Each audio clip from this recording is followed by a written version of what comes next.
Persephone और Hades, सुंदरता और अंधकार की, प्रेम और वियोग की, देवताओं और नश्वरों की ये कथा। ये है परसेफोन और पाताल लोक का मिथक, एक ऐसी कहानी जो प्रकृति की लय को समझाती है। लेकिन क्या ये सचमुच प्रेम था या फिर अपहरण?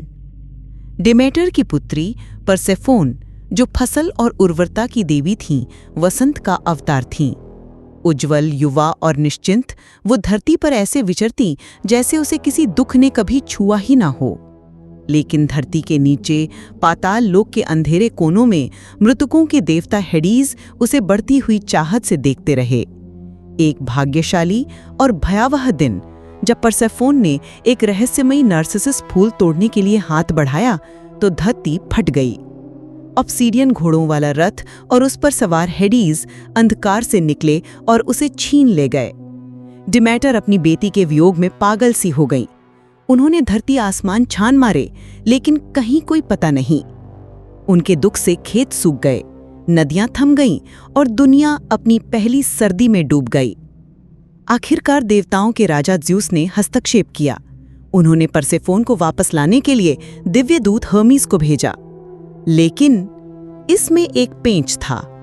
जाने से पहले परसेफोन ने 6 अनार के दाने खा लिए, जो बंधन का प्रतीक थे, और इसी एक कौर ने उसकी किस्मत हमेशा के लिए बदल दी।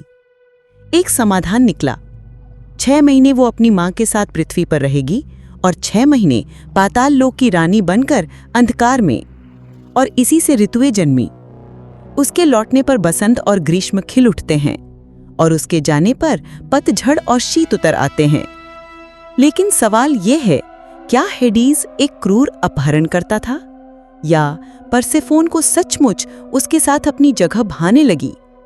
बाद के मिथकों में वो एक पीड़िता नहीं, बल्कि एक शक्तिशाली रानी के रूप में दिखती है, जो बुद्धि और शक्ति से मृतकों पर शासन करती है।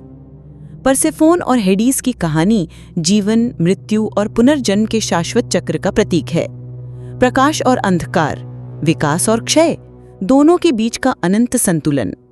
ये कहानी याद दिलाती है कि सबसे अंधेरे जगहों में भी सुंदरता खिल सकती है। तो बताइए, क्या ये त्रासदी थी? क्या ये प्रेम था? या शायद दोनों?